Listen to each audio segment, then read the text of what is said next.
Bonjour, bienvenue dans Lex Inside, l'émission qui donne du sens à l'actualité juridique, du droit et rien que du droit. Au programme de ce numéro, on va parler des florilèges du droit de l'environnement, un ouvrage collectif sous la direction de Jean-Pierre Boivin, qui sera notre invité. Jean-Pierre Boivin, avocat associé chez Boivin et Associés. On parlera ensuite de la Convention internationale sur la protection des avocats avec Laurent Petiti, président de la délégation des barreaux de France. Et enfin, on parlera des transferts des données vers les États-Unis avec Florence Gaulier, administratrice de l'AFCDP. Voilà pour les titres. Lex Inside, c'est parti.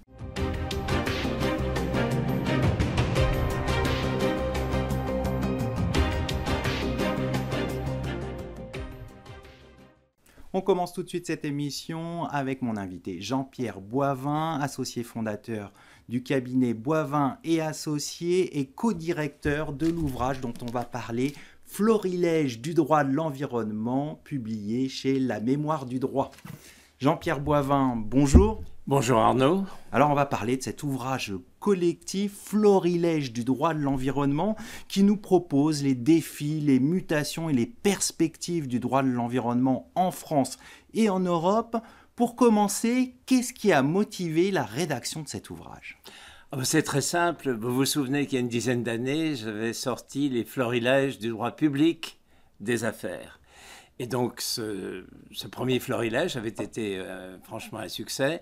Et on s'était dit avec l'éditeur qu'il faudrait naturellement qu'il y ait des petites sœurs ou des petits frères et que la matière qui suivait le droit public, c'était la matière logique, c'était l'environnement, matière à laquelle par ailleurs je m'ai destiné depuis très longtemps. Donc c'est un vieux projet qui a été un peu long, vu la taille, à réaliser, à mettre en œuvre, mais c'est un projet qui me tenait à cœur et que donc on s'est dépêché de réaliser dès que c'était possible au niveau des emplois du temps et de la disponibilité en fait. Voilà. Alors donc, je l'ai dit, c'est un ouvrage collectif qui réunit magistrats, avocats, praticiens du droit de l'environnement.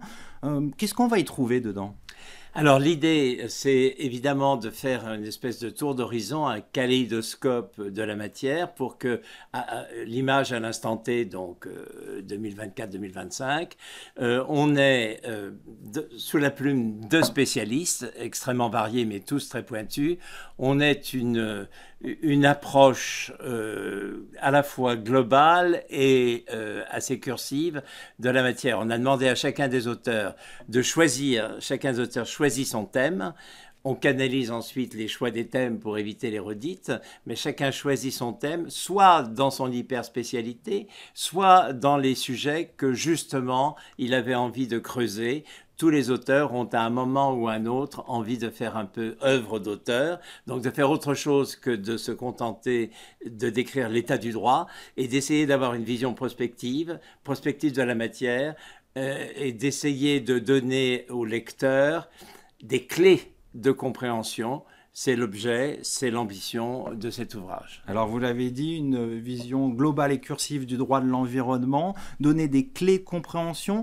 Comment vous avez organisé la diversité des approches, qui est une des richesses de cet ouvrage, et réunir autant de praticiens, de professionnels du droit de l'environnement qui apportent chacun quelque chose dans cet ouvrage ? Alors ça, c'est le défi, n'est-ce pas? C'est d'essayer d'avoir d'abord les meilleures plumes, les meilleurs auteurs, c'est de les rassembler. Là, vous en avez 34, mais j'en ai contacté au moins le double, hein, parce qu'il y a ceux qui veulent bien, mais qui n'ont pas le temps, qui sont déjà pris. Il y a ceux qui ne sont pas tentés par une expérience d'écriture assez lourde. Les articles font entre 20 et 30 pages imprimées, chacun. C'est donc une vraie contribution, ce n'est pas une note, hein, ce sont des contributions d'auteurs, souvent académiques. Et donc, il s'agit d'essayer d'aller chercher les meilleurs dans les différentes branches de la discipline. Et donc, ça veut dire beaucoup de contacts en amont. De ces contacts viennent découler des envies. Et autour de ces envies, on crée un programme. Donc un ouvrage très riche où on a tous les angles du droit de l'environnement. Il y a une question qui revient souvent, c'est que le droit de l'environnement doit concilier à la fois la protection de l'environnement et les impératifs économique. Comment on fait pour concilier ces deux objectifs qui peuvent être parfois contradictoires dans le cadre où on a tous ces défis de changement climatique, de transition énergétique, de préservation de la biodiversité?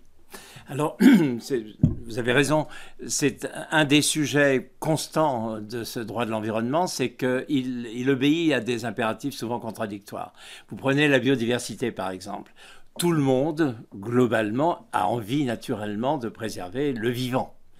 Mais quand on entre dans la pratique, on voit qu'il y a des difficultés de frontières à l'action. Lorsque, par exemple, l'Office de la diversité, les OFB, vont mettre des PV à des agriculteurs pour des pratiques qui sont souvent séculaires, il y a un problème de compréhension des professions. Donc, les objectifs de fond ne sont pas vraiment remis en cause.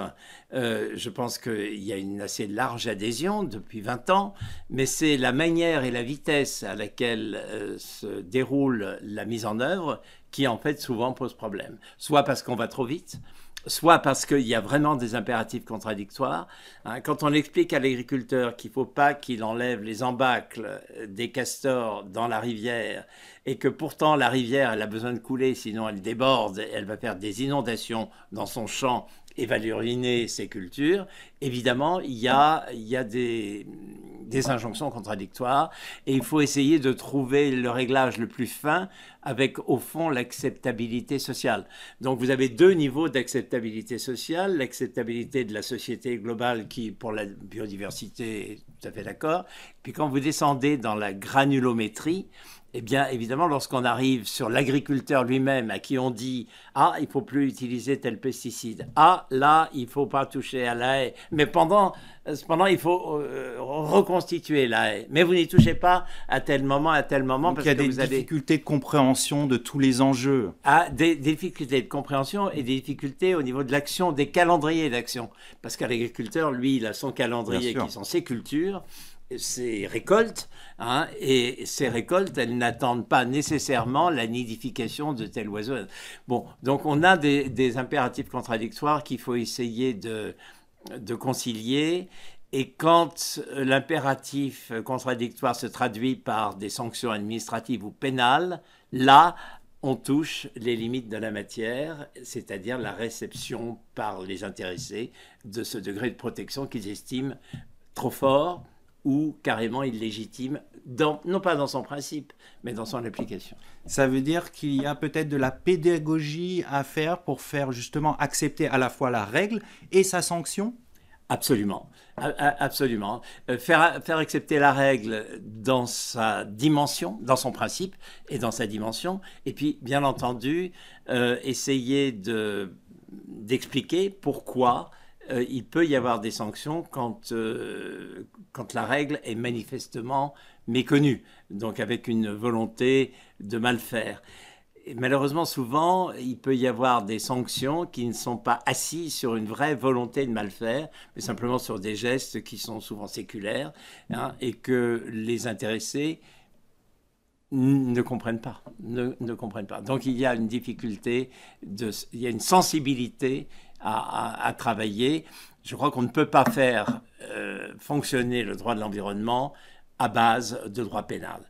Vous avez tout un courant de gens qui disent qu'il faut accélérer les sanctions pénales, typiquement pour la biodiversité. Je crois que ça va aboutir exactement à l'inverse, c'est qu'au lieu de protéger les oiseaux, on va finir par les détruire clandestinement.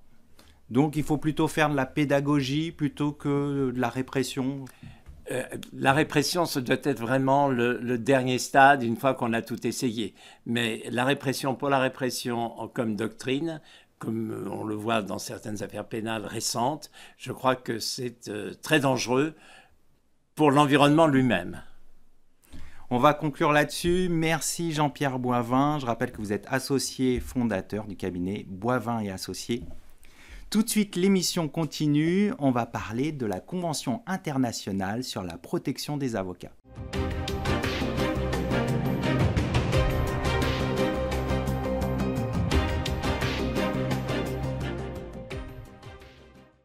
On va s'intéresser tout de suite à la Convention internationale sur la protection des avocats avec mon invité Laurent Petiti, président de la délégation française des barreaux de France. Laurent Petiti, bonjour. Bonjour Arnaud. On va décrypter ensemble les enjeux de la Convention internationale sur la protection des avocats, conclue sous l'égide du Conseil de l'Europe. Pour commencer, quel a été le rôle des avocats dans l'élaboration de cette convention internationale ? Alors, dans le cadre de l'élaboration de cette convention que nous pouvons appeler internationale, puisqu'elle a vocation à devenir universelle, elle a été négociée au sein du Conseil de l'Europe, au sein des 46 États membres du Conseil de l'Europe, mais il est bien clair que l'objectif affiché, c'est évidemment d'obtenir le plus grand nombre de signatures et de ratifications, sachant que cette convention est ouverte également aux États tiers. Alors le rôle des avocats a été véritablement important puisqu'il s'agit d'acteurs à protéger, d'experts qui ont été consultés et de parties prenantes qui ont joué un rôle dans l'élaboration de cette convention. Partie à protéger, puisque les avocats, nous le savons bien, et cela résulte du préambule de cette convention, il s'agit de protéger les avocats qui ont et qui font face à de nombreuses mesures d'atteinte à leur exercice professionnel, mais aussi menaces graves dans le cadre effectivement de cet exercice professionnel. Et donc, les acteurs de l'état de droit que sont les avocats méritaient d'être protégés. Experts consultés parce que tout au long de l'élaboration de cette convention, un grand nombre d'experts ont fait partie du comité qui s'est chargé de la rédaction de cette convention.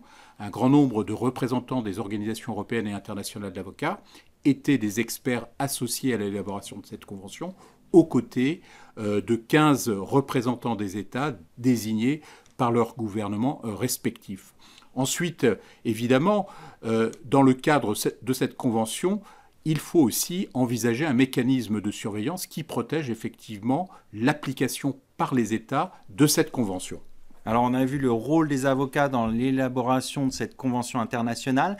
Quel est le but de cette convention internationale sur la protection des avocats ? Alors le but de cette convention est rappelé à l'article 1er de la convention. Il s'agit évidemment de renforcer le rôle des avocats à travers une protection qui puisse être la plus forte possible, parce que l'enjeu de cette convention, c'est évidemment d'ajouter une plus-value aux instruments déjà existants. Nous le savons, il y a de nombreux instruments, les principes de base de La Havane, sur lesquels s'appuient de nombreux avocats dans le cadre effectivement de procédures qui sont initiées devant les juridictions nationales et internationales, des recommandations, mais aussi nos principes essentiels qui sont déclinés dans les différents pays de l'Union européenne et du Conseil de l'Europe. Et il s'agissait effectivement de renforcer ces garanties. Alors, certes, il s'agit d'une codification, mais d'une codification qui effectivement est la résultante de 46 États qui ont des traditions juridiques différentes. Vous le savez, par exemple, en Finlande, les avocats n'ont pas l'obligation d'être membres d'un barreau. Dans d'autres pays, effectivement, il y a des différences qui sont évidemment d'un côté ou de l'autre, qui ne définissent pas de la même manière la profession d'avocat. Et c'est la raison pour laquelle il a fallu négocier effectivement, par exemple, cette définition de l'avocat. Qu'est-ce qu'un avocat au sens de la Convention du Conseil de l'Europe ? Faut-il renvoyer évidemment à une définition nationale de l'avocat ou faut-il trouver une définition qui soit commune à 46 États ? Et vous le voyez bien, dans le cadre de cette élaboration de cette Convention, nous nous sommes heurtés parfois à des contradictions, à des différences entre les États anglo-saxons et les États du sud de l'Europe, et il a fallu trouver un dénominateur commun. Voilà. Et vous avez trouvé un consensus dans cette convention et elle comporte des avancées majeures.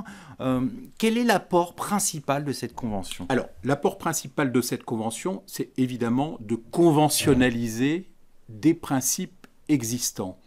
Nous n'allons pas réécrire l'histoire, mais vous le savez, dans différents pays, évidemment, les législations sont différentes et la protection n'est pas la même que celle qui est assurée par nos juridictions françaises et qui résulte effectivement de la promulgation du règlement international, du règlement intérieur national. Et donc il a fallu effectivement trouver un dénominateur commun pour que cette protection des avocats soit la plus forte possible, qu'une plus-value puisse être évidemment une résultante de ce texte, et c'est la raison pour laquelle nous avons souhaité énoncer un certain nombre de principes que nous trouvons évidemment dans nos législations, mais par exemple, je prends l'exemple de la confidentialité. Là encore, il y avait une distinction à faire entre notre secret professionnel et le legal privilege. Comment arriver à un consensus entre ces deux notions que nous connaissons bien, qui sont différentes, et nous sommes arrivés évidemment à mettre tout le monde d'accord en promulguant une définition de la confidentialité, mais cette confidentialité regroupe effectivement les deux principes du secret professionnel et du legal privilege, et je crois que dans cette convention, nous avons véritablement une définition forte de cette confidentialité. Alors, vous parlez de la confidentialité. Est-ce qu'il y a d'autres questions clés qui ont été abordées dans cette convention? Alors, bien sûr, on le disait tout à l'heure, c'est une convention qui protège les avocats dans leur exercice professionnel, mais aussi qui protège les barreaux. Et le maître mot de cette convention, c'est l'indépendance, bien évidemment. Alors nous avons voulu renforcer évidemment le rôle des avocats, leur protection, mais aussi des associations et des barreaux dans l'ensemble des pays du Conseil de l'Europe. Là encore, des différences existent entre les 46 États du Conseil de l'Europe. L'appartenance à un barreau n'est pas forcément obligatoire dans un des pays du Conseil de l'Europe. Dans certains pays, il y a des barreaux concurrents. Comment faire la synthèse entre ces différences qui existent au sein des 46 ? Et nous sommes tombés d'accord sur des principes qui ont été reconnus unanimement, à savoir que cette indépendance des professions, cette indépendance des barreaux doit être la plus forte possible, et leur contribution à la vie démocratique me semble aussi un élément très très important de cette convention. Alors on va venir à un point qui est important, c'est une fois qu'on a cette convention, ce qui importe, c'est la mise en œuvre de cette convention internationale. Qu'est-ce qui est prévu pour le suivi de cette convention? Alors vous avez tout à fait raison, dans les conventions du Conseil de l'Europe, les 225 conventions du Conseil de l'Europe, c'est la 226e convention du Conseil de l'Europe, mais c'est la première qui concerne une profession. Et dans toutes ces conventions du Conseil de l'Europe, vous avez un mécanisme de surveillance, qu'on appelle en anglais le monitoring, qui permet effectivement de veiller et de surveiller l'application par les États des dispositions de la Convention. Alors, le nom qui a été trouvé pour ce dispositif de surveillance, c'est le GRAVO, c'est-à-dire le groupe d'experts sur la protection de la profession d'avocat. Et ce groupe d'experts, ce seront des experts indépendants, certes nommés par les États, mais proposés évidemment par la profession, qui seront chargés évidemment de veiller à l'application de cette convention par différentes méthodes. Vous aurez évidemment ce qui est assez courant dans les conventions du Conseil de l'Europe, l'élaboration de rapports. Alors ces rapports proviendront évidemment, les informations qui seront contenues dans ces rapports proviendront des associations professionnelles, des associations de défenseurs des droits humains, et il appartiendra ensuite effectivement à ce groupe d'experts effectivement de finaliser ce rapport pour ensuite le transmettre aux États. On va conclure là-dessus. Merci Laurent Petiti. Je rappelle que vous êtes président de la délégation des barreaux de France. Tout de suite, l'émission continue. On va parler du Data Privacy Framework et des transferts de données vers les États-Unis.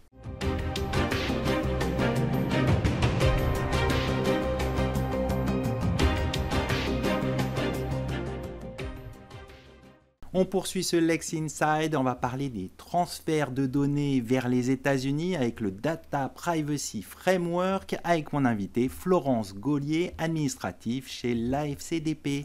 Florence Gaulier, bonjour. Bonjour Arnaud. Alors on va faire le point ensemble sur les transferts de données vers les États-Unis. On va parler du Data Privacy Framework, c'est le cadre juridique justement des transferts de données de l'Union européenne vers les États-Unis. Pour commencer, pouvez-vous nous rappeler les principes du RGPD en matière de transfert des données ?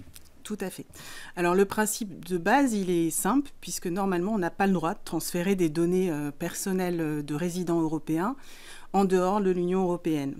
Le principe étant donc une interdiction. Mais bien sûr, comme d'habitude en droit, on a évidemment des exceptions, d'autant plus que le RGPD visait aussi à faciliter les transferts de données à l'international. Et ces exceptions visent principalement à ce que lorsqu'il y a un transfert de données vers les États-Unis ou vers un autre État qu'un État de l'Union européenne, que l'on s'assure par un certain nombre d'outils et de mécanismes que le pays vers lequel on va transférer les données va aboutir à une protection équivalente à celle qui existe avec le RGPD. On ne demande pas forcément à ce que ce soit totalement identique, mais il faut qu'il y ait les grands principes de protection et les mécanismes de protection des données personnelles qui existent en Europe soient à peu près équivalentes dans le pays de réception des données. Alors pour bien comprendre, quand on parle de transfert de données au sens du RGPD, ça vise quoi ? Alors ça vise d'abord ce qui est évident, c'est-à-dire j'envoie des données vers un opérateur, un organisme, une entreprise qui est située en dehors de l'Union européenne, par mail, par n'importe quel type de mécanisme ou d'outils. Ça, c'est les transferts qui sont faciles à voir et à comprendre.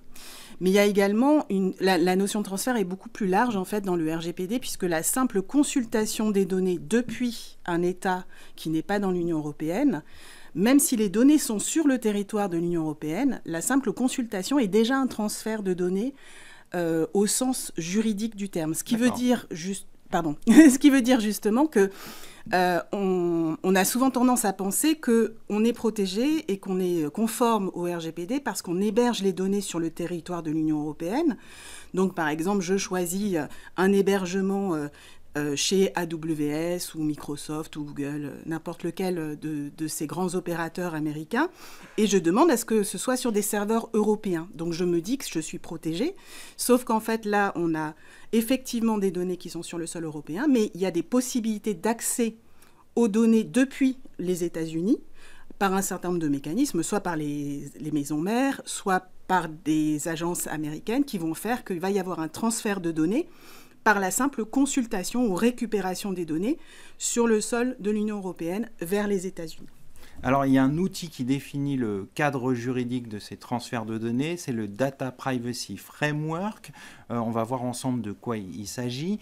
Et la Commission européenne a donné une décision d'adéquation avec ce Data Privacy Framework. Qu'est-ce que c'est ? De quoi s'agit-il ? Exactement. Alors, comme je vous le disais tout à l'heure, normalement, c'est interdit d'envoyer des données en dehors de l'Union européenne, sauf justement s'il y a un certain nombre de mécanismes qui sont mis en place. Un des mécanismes les plus utiles en pratique, c'est lorsqu'il y a justement une décision d'adéquation par la Commission européenne, c'est-à-dire que la Commission européenne va vérifier le système juridique de l'État en question, va l'analyser, va s'assurer que c'est à peu près équivalent à une protection telle que celle du RGPD, et va donc décider, par le biais d'une décision d'adéquation, de dire ce pays est fiable, on peut envoyer les données dans ce pays-là.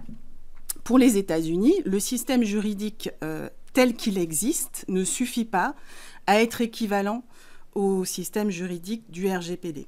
Et donc, il a fallu mettre en place un traité international, finalement, donc le Data Privacy Framework, pour que les données des résidents européens soient protégées pratiquement de la même manière que si le RGPD s'appliquait aux États-Unis, sachant qu'on sait bien que ce sont deux systèmes juridiques qui ne se comprennent pas toujours bien, et qui donc il a fallu notamment que le président Biden prenne un executive order présidentiel spécifique pour mettre en place ce Data Privacy Framework. Alors avant ce Data Privacy Framework, il y avait le Safe Harbor, le Privacy Shield.